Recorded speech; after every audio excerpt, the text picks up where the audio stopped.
थुंग थुंग दिन भर जंगल जंगल भटकता रहता और इधर उधर पड़ी सूखी लकड़ियां और पेड़ों की टूटी डालियां चुनता रहता। फिर पूरी रात उन्हें घिस घिस कर छोटे छोटे खिलौने बनाता और अगले दिन गलियों में घूम घूम कर उन्हें बेचता और 2 वक्त की रोटी लाता। थुंग थुंग अपनी बहन छुटकी के साथ गांव के बाहर एक छोटी सी लकड़ी के घर में रहता था। छुटकी ही उसकी आखिरी उम्मीद और उसका इकलौता परिवार थी। छुटकी की मुस्कुराहट देखकर थुंग थुंग अपनी सारी थकान भूल जाता, लेकिन गरीबी इतनी थी कि कई बार दोनों को सिर्फ पानी पीकर सोना पड़ता था।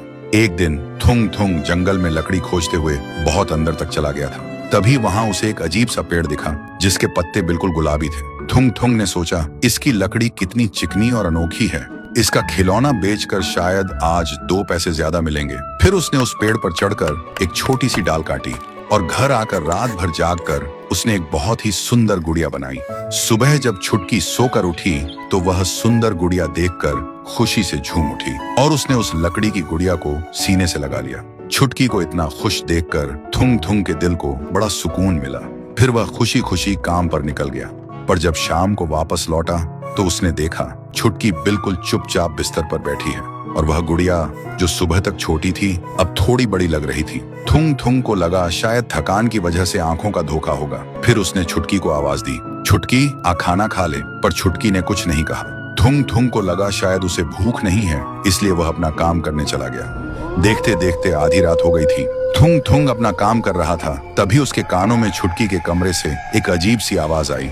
थुंग थुंग काम छोड़कर छुटकी के कमरे में गया। फिर जो उसने देखा, उसके पैरों तले जमीन खिसक गई। छुटकी जमीन पर बेजान पड़ी थी और उसकी खाल का रंग लकड़ी जैसा हो गया था और बिस्तर पर वह गुड़िया थी। उसका चेहरा अब धीरे धीरे छुटकी जैसा बन रहा था। तभी वह गुड़िया छुटकी की ही आवाज में बोली, भैया अब से मैं तुम्हारी छुटकी हूँ। सुनते ही थुंग थुंग समझ गया, वह गुलाबी पत्तों वाला पेड़ शायद कोई आम पेड़ नहीं था, बल्कि एक श्रापित पेड़ था जिसकी लकड़ी जिंदा लोगों की जान चूस लेती है। फिर बिना एक पल सोचे थुंग थुंग ने रोते हुए चीखते हुए उस श्रापित गुड़िया को बाहर ले जाकर आग लगा दी। आग लगते ही गुड़िया एक भयानक और डरावनी आवाज में चीखी जैसे किसी जानवर को आग लग गई हो और फिर वह राख बन गई। जैसे ही गुड़िया जली, जमीन पर पड़ी छुटकी के अंदर सांस वापस आ गई। उसका लकड़ी जैसा बन चुका शरीर वापस इंसानों जैसा हो गया। थुंग थुंग देखते ही दौड़कर अपनी बहन को गले से लगा लिया और सुबक सुबक कर रोने लगा।